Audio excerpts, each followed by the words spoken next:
as far as their certification efforts. Do you know what voting system testing lab certifies the electronic voting machines used in Maricopa County? Objection, Your Honor. Relevance. I believe this line of questioning about certification is no longer on the table given the court's ruling earlier this week. Yeah, a lot of the question for certification, I mean, qualifications purposes, so I'll give them a little bit of leeway. You can answer the question if you're able to. Yes, it's pro VMV. Do you have a background in cybersecurity, Mr. Parikh? I have about 20 years of experience in cybersecurity. Can you, just briefly go through some of your qualifications with the court in cybersecurity? Yes, sir, I can. I have a Master of Science in Cybersecurity, which is on a computer science track. I also have a Bachelor's in Computer Science Systems major. I have the Certified Information System Security Professional certification. I've had that since the beginning of 2007. That is the gold standard as far as security certifications are considered. I'm also a certified ethical hacker, and I'm also a certified hacking forensic investigator. What is a certified hacking forensic investigator? That means you go in, you do a forensic analysis specifically looking for malicious malware. You do root cause analysis. You find out what the malware was, how it infected, and that. These are not your standard forensics type approaches that most law enforcement agencies would use. Their standard is a little bit slower because of the evidentiary stuff. But if you're in an incident response center, as I've helped run in the past, when you have an emergency or something happens, you have to react then. And these are the type of actions that you learn. You learn to get in, do the analysis quickly, make sure you're secure in your analysis because you have to come up with remediation efforts. How long have you been at Northrop Grumman? Just about 3 years. Okay. So prior to working with Northrop Grumman, did you work in a cyber capacity for the U.S. government? Yes, I have. Could you describe some of your positions starting, for the past 15 years, 20 years that you've been involved in and what you did, just briefly? I've worked in anywhere from mid-sized companies that dealt with cybersecurity information assurance to as large as some of the larger ones. I've worked for Lockheed Martin, which is a good tenure of my time, Leidos Corporation, BAE Systems, and in all those capacities, I did information assurance, cybersecurity. At one stint with a smaller company, I was to perform threat for an agency within the United States Army. Did you ever work with the Marshall Space Flight Center? Yes, I was. I was the IT security manager for the enterprise operations. And just briefly, what does the IT security manager do? I'm in charge of making sure the vulnerability scans were done, that all the security configurations, that all the governance and compliance that NASA developed for their security postures and daily operations and continuity of operations were followed. Did you ever work for the Army Corps of Engineers? Yes, sir. I was the deputy cyber manager for their enterprise operation, which includes 52 major sites throughout the world. And in that capacity, what were your job responsibilities? I was the deputy cyber manager, and because of my certifications and qualifications, I helped the security operations center manager handle his task and monitoring, and I also helped the security incident response manager in her functions because they're the ones that react to when the Army Corps is attacked, and they're attacked a lot. Do you possess a security clearance, Mr. Parikh? Yes, sir, I do. I'm currently a top secret clear, but I've held SCI levels before. Did you ever work with the Army Threat Systems Management Office? Yes, sir. That's where I played threat. I attacked systems, and whether it was an information system, a medical system, or a weapon system. Do you have any other certifications besides CISSP or the Certified Hacking Forensic Investigator or Certified Ethical Hacker? Yes, sir. I have an ITIL 3 certification, which is an international process for handling IT service management. It's much like the Six Sigma. Several companies like Lockheed Martin have their own that's called LM21. These are all process improvements to refine and affect the quality output and service that you provide. Are you familiar with the phrase root cause analysis? I am very familiar with root cause analysis. Could you please just briefly explain what root cause analysis refers to? In simple terms, it's basically troubleshooting, but you have to find what caused the initial issue to happen. Sometimes this can be very complicated, sometimes it can be fairly easy, but you have to have an intense understanding of the overall process involved in any organization. And this root cause analysis could be done from what's called a governance perspective, where you look at documentation, process, and procedures, because flaws within those can produce the issue, or it can be from a technical finding. I've done hundreds to probably thousands of root cause analysis in all different types of environments. Could you give an example of an actual event in which you led the effort for a root cause analysis? And just a quick overview.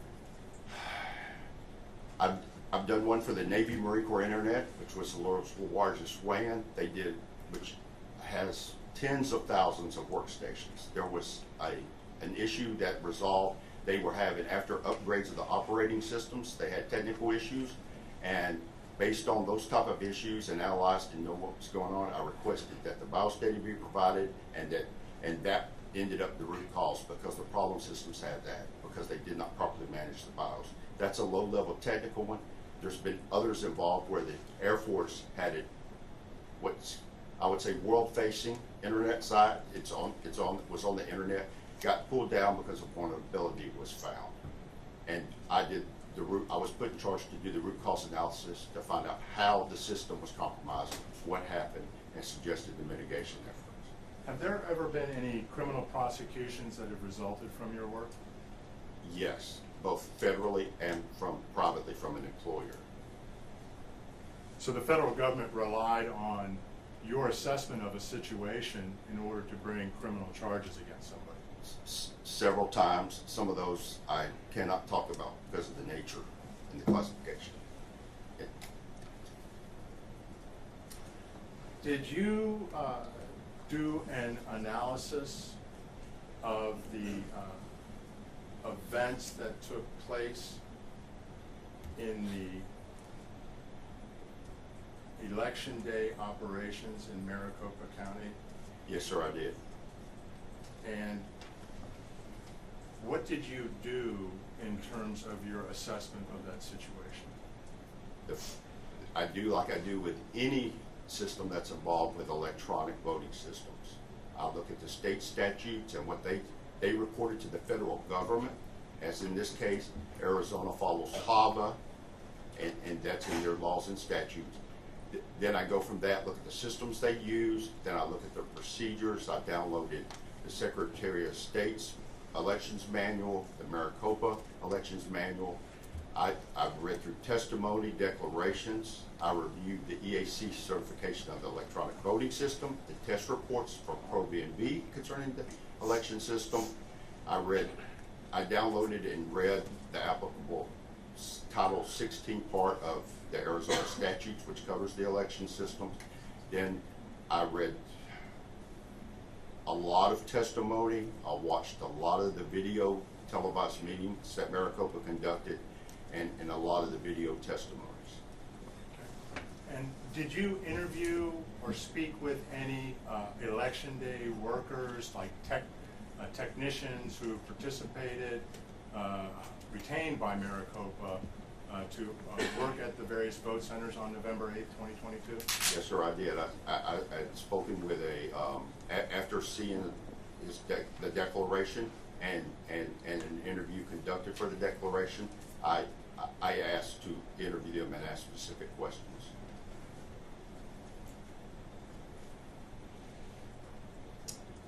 Did you perform an inspection of the ballots on behalf of plaintiff in connection with an inspection pursuant to ARS 16677? Yes, sir, I did. And when did that inspection take place? That was just yesterday. And without saying what your conclusion was from that inspection, did you reach a conclusion? It confirmed my initial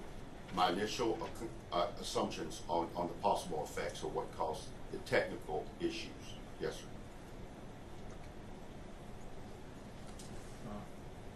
Your Honor, at this time we'd like to offer Mr. Parikh as an expert. Arizona doesn't do that. Basically, you can ask the questions and then it's an objection as to foundation. Okay, yes, Your Honor. Mr. Parikh, you examined the ballots in the inspection performed at MTech yesterday, correct? Yes, sir. I was allowed to select the sampling per the request in the court's instruction. Can you did you have a plan going into that inspection with what ballots you wanted to select and inspect? Yes, sir. Could you describe that plan? Through a FOIA request, the cast vote records were publicly available. I reviewed those, analyzed the data, and selected the roundness space so I could follow the course directions for the petition. So I knew exactly what to request because it was time consuming and Maricopa County was gracious enough to give us that time, so I wanted to use it wisely and make my decision quickly and accurately. Do you know how many vote centers you were able to inspect ballots from? I was allowed to inspect from 6 vote centers. Were you able to execute on your plan after you went into MTech to select ballots? There were some modifications to the plans because the election day ballot data, the cast vote records, which would be referred to as a system of record because it has to be maintained in its integrity, what was no longer valid due to the recounts. When you say it was no longer valid, what do you mean? The ballots had been retabulated for the recounts, thus Maricopa County was unable to map those back. And were some of the ballots that you inspected duplicated ballots? Yes, sir, they were. And what are duplicated ballots? Duplicated ballots are when there's an issue with the ballot and it cannot be ran through the tabulation system. Therefore, it is duplicated, and then that duplication is run through the system. And is that duplication then the ballot that is actually tabulated and counted? Yes, sir. The way the process works is the original ballot has to have the duplication ID attached to it, which Maricopa did. The part where they filled in the statute is according to the standards, that duplication ballot is supposed to be easily relatable to the original ballot. They said they could not find let me correct that. They could not find the duplicated ballot which was tabulated. So you inspected the original ballot that was duplicated? Yes, sir. And do I understand correctly that under your understanding of Arizona law is that the duplicate ballot and the original ballot are supposed to be maintained together physically? Yes, sir. That's an EAC requirement. That's a standard when duplication is done. And the duplicate ballot, which is the ballot that was counted, Yes, sir. Was not available for you to inspect because of that? No, sir, it was not. Why would there be, could you tell me again why there might be a duplicated ballot situation? It would be because it was physically damaged. I did see torn ballots. They could have coffee stains on them, they could have ink marks, or they could just be improperly configured. How long did you take to conduct your inspection? We were there all day, except for a 45-minute lunch break. It took the morning because of not being able to track the selected ballots that I wanted to look at. we worked together and found the samplings, and that took all morning to get that sorted out. And did you take notes contemporaneously with your inspection? Yes, sir. Approximately how many ballots did you inspect? There were 348 that were set aside, and then there were approximately 25 because we did not finish because of the time restraint.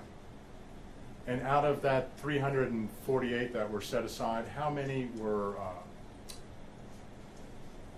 ballots printed from a ballot-on-demand printer? In what I analyzed between the 6 vote centers, I specifically, and then there was the spoiled ballots that could be examined. I requested that the spoiled ballots be from those same vote centers. This allows me a more accurate response to be able to look at a spoiled ballot and see it's just the same ballot ID and the same actual ballot style as another ballot within that same voting center. The one thing that I have to point out is out of all the spoiled ballots and the duplicated original ballots, there were a total of 113 ballots examined. 48 of those existed because there was a 19-inch image of a ballot printed on 20-inch paper.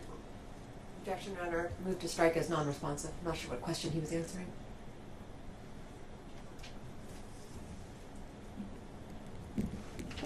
Well, I don't know that it was non-responsive. I'll overrule it, cross-examine. So, Mr. Parikh, it's your testimony upon inspection of these ballots that you determined that there was a 19-inch ballot image projected onto the 20-inch paper. Is that accurate? Yes, that is accurate. That's one of the initial things when I initially were reviewing evidence that was presented and in the public, I saw that the ballots, and it was, to me, was easily identifiable. And is this something that going into this inspection you had seen evidence of? Yes, sir. And what evidence was that? That was a photograph of a spoiled ballot right next to the reprinted ballot from a vote center, and that's included in my declaration. When you say that's included, do you mean the photographs?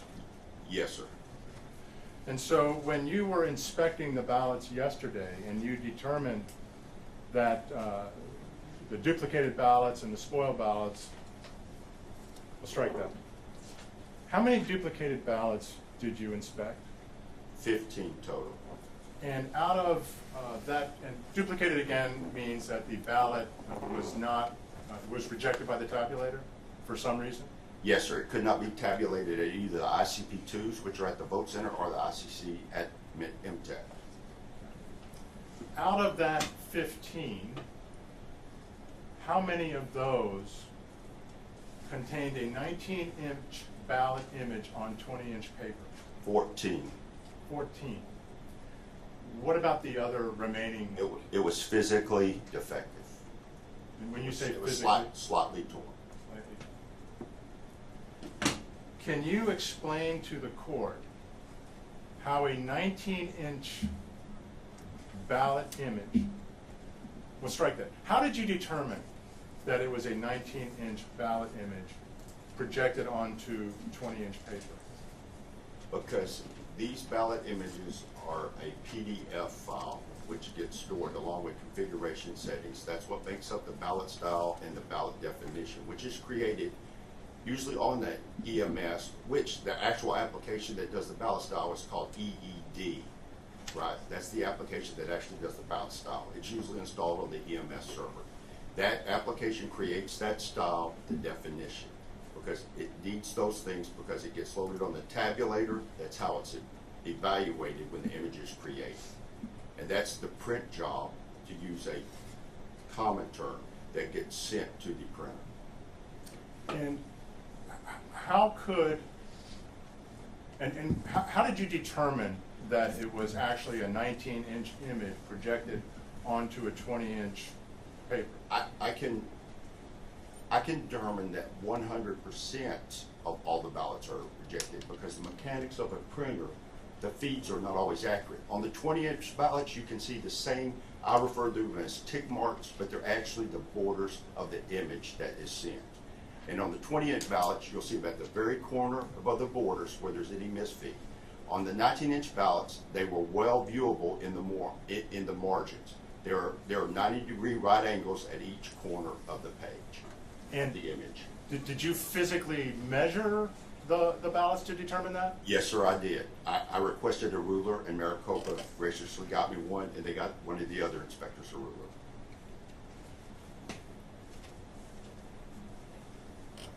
How could a 19-inch ballot image appear? We'll strike that. You've heard previous testimony. Were you here for Mr. Jarrett's testimony? Yes, sir, I was. And did you hear Mr. Jarrett testify that in the November 2022 general election, a 20-inch ballot was used? Yes, sir, I did. And did you hear Mr. Jarrett testify that it would be a failure of the system if a 19-inch ballot image was projected onto a 20-inch paper? Objection, Your Honor, that misstates the testimony of the prior witness as to the word failure. I'm assuming you're going to follow up with a question for an opinion. I think you can frame it as a hypothetical without arguing about Yes, Your Honor. basis. Go ahead, rephrase.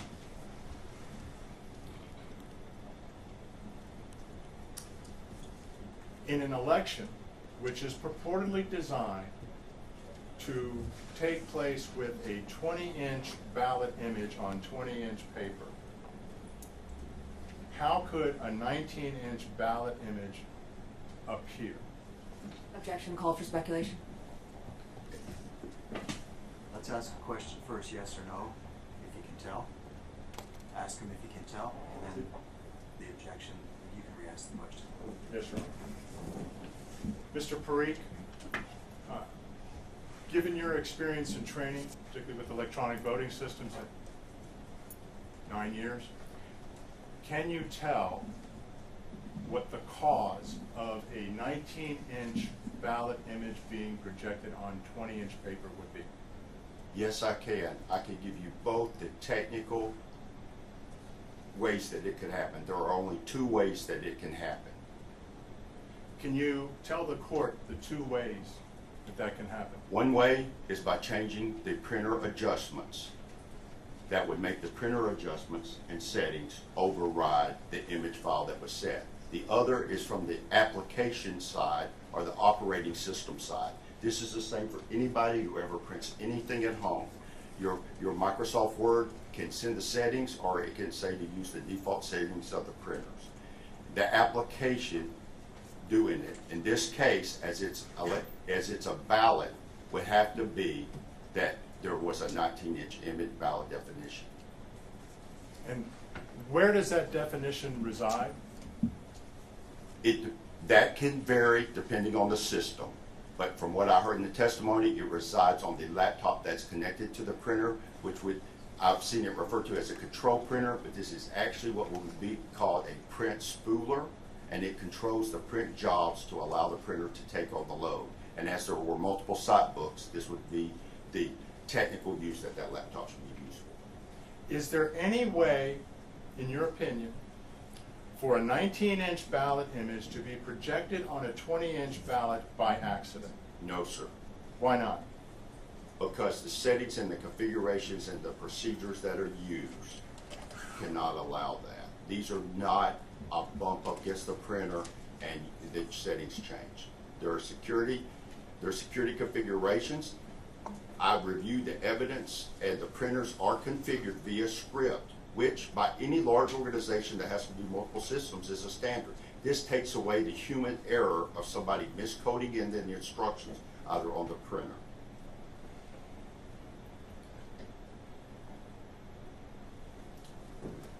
Prior to an election, would the strike that. Prior to an election, would it be detectable that a 19-inch ballot image had been projected onto 20-inch paper? Yes, if logic and accuracy tested that all voting styles or ballot definitions were included, which a standard logic and accuracy testing should test every style that's available, and there should be a listing of said styles. Is it, you perform testing for EAC certification, correct? Yes, sir, I have. Is it permissible to have two different ballot definitions in the same election with respect to the size of the ballot image? No, sir. If, for example, if you live in an apartment building and your neighbor and you have the same school board district, you have the same precinct, all the jurisdictions for whether it's local, county, state, or federal are basically the same, that ballot style definition, the ID for it, should be singular. If you do not, then you have two different styles, you're assessing them differently. That can also produce forgery. There's only supposed to be one ballot style per those voting options, and that's what controls it. The 19-inch ballot image that you observed in your inspection on multiple ballots, including duplicated and spoiled ballots, correct? Yes, sir. What effect would a 19-inch ballot image projected on a 20-inch piece of paper used in the election in Maricopa for November 2022 have when it was placed into one of these vote center tabulators? It would cause it to be rejected.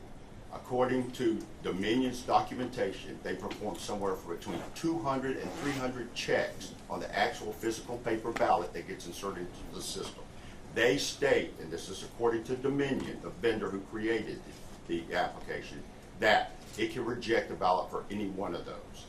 A 19-inch image being on 20-inch paper increases the margin. Once the timing marks are seen and they're evaluated, the actual physical printer that created the image is saying, by the application telling it, you're done, but there's a remaining inch of paper in there, so it would assume there's a paper jam.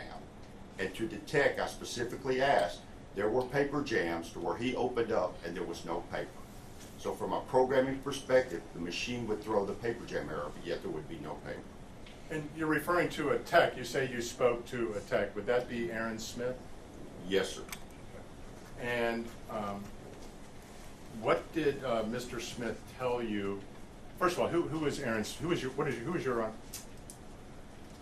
What is your understanding of Mr. Smith's role during the November 2022 election? I think he repeatedly followed all the procedures that he was instructed to follow. He put a good, solid effort forward to resolve the issues. It finally became to where the issue could not be resolved according to the procedures, and he actually had to request a replacement tabulator, which so happened to be misconfigured. Do you know why Aaron wanted to testify today? I think, Can Your Honor call for speculation, lack of foundation? That's going to call for speculation. Withdraw the question.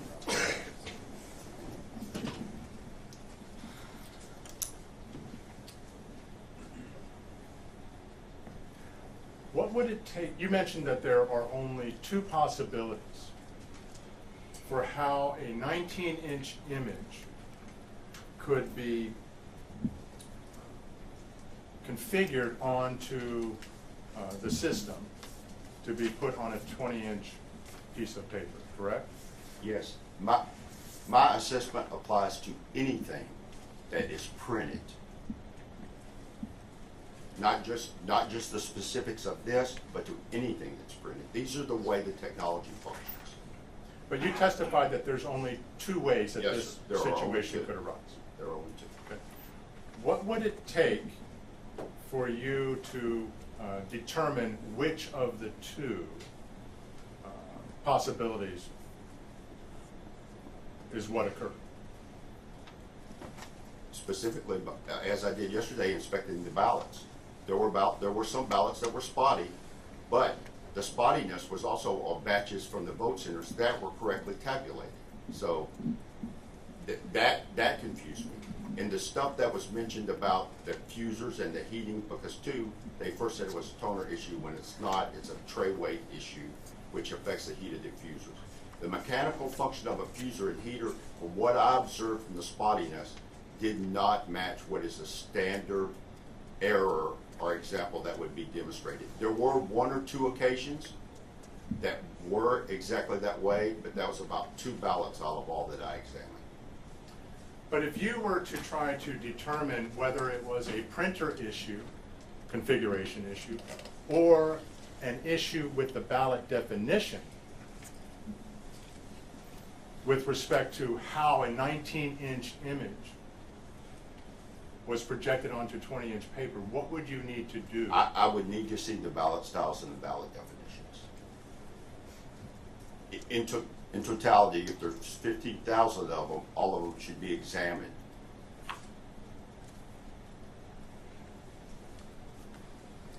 Do you have, obviously you've been practicing in the cyber field for 2 decades, correct? Yes, sir. And it includes everything, to include printers. That's what I was going to ask you. Do you work with printers? Do you understand how printers function and work? And at what level is your experience? To a detailed level, to where I actually called one of the government agencies in the missile defense side to get highly upset because I understand the protocols that run. And it's not just printers, there are multifunctional devices, MFDs as we refer to them, because they can scan, they can print, they can send file transfers, and I've evaluated protocols. I've also done root cause analysis because classified printers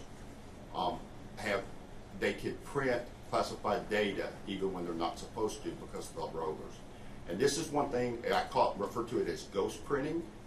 I did see that repeatedly on the early vote ballots that were printed by Runtech because, in my opinion, the ink was a little bit too deep and too shiny for that, and I did. I was able to even see candidates' names in white space. It's very light and gray, but that's why I refer to it as ghost printing.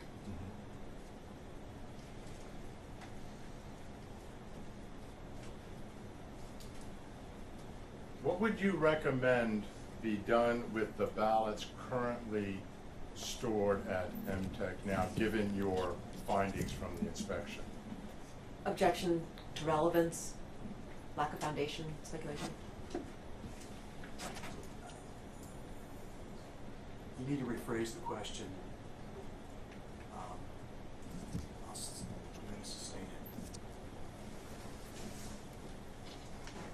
Do you have any concerns regarding the security of the ballots, given your findings from your inspection yesterday that a 19-inch image was projected onto the samples from 6 different vote centers that you examined of 20-inch paper? Yes, I can. And if it is okay with the court, I have to answer this in 2 ways. They both are pertinent. But first, I observed while ballots were being pulled out and sampled, and they obliged in every direction, whether top, middle, or that they were provided. I observed more improperly imaged ballots that were not inspected that were there. Now, to answer the question, those should be secured. I will state, in my capacity, I handle everything from physical security to accrediting buildings for classified information storage. I've been a classified courier, which means I'm authorized to transport classified information. As a forensic investigator, I fully understand chain of custody. And what I will cite is that the facility and the security and chain of custody at the vault and the tabulation center are highly inaccurate, and those ballots could be tampered with.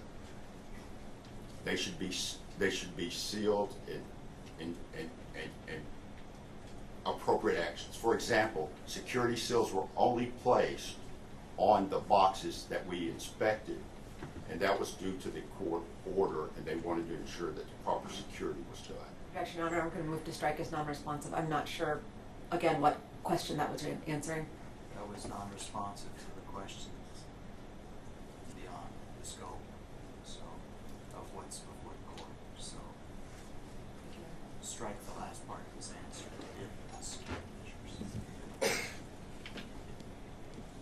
John, just a point of clarification. You said strike the last part. His answer, he had two parts to his answer. He said first, he observed ballots, properly imaged ballots beyond what was sampled. That was part one. Part two is the commentary about the continued or ongoing storage. It's all right, I've been accused of being soft-spoken. Part two was the testimony that related to the ongoing security concerns. That's the part that is not relevant to the issues that are before the court. That's right. Mr. Parikh, you mentioned that you saw other ballots that you could see, do I understand that correctly, had a 19-inch ballot image projected onto 20-inch paper? Yes, sir. And how could you tell that? Because the difference in the margin, as they were being taken out of the box and placed on the table and shuffled around, it was obvious, it was apparent to me. Is there, when, on these ballots with a 19-inch image, are there marks that that are different around the corners than the 20-inch ballots? Yes, sir. You will see the corner edges of the image, which would be considered, the actual size of the paper. Those right angle marks at each, the top left, top right, bottom left, bottom right, are within the margin space. They're clearly visible. Did you, you mentioned that you kept notes Yes, sir. of your inspection. Did you draft a report that summarized those notes with conclusions? Yes, sir, I did. If the court were to ask you for it, would you be able to provide it to the court? Yes, sir, I would. And would that report be, would you swear to the accuracy of your conclusions in that report? Yes, I would. And would you swear to the accuracy of the results of your inspection in that report? Yes, sir, I would.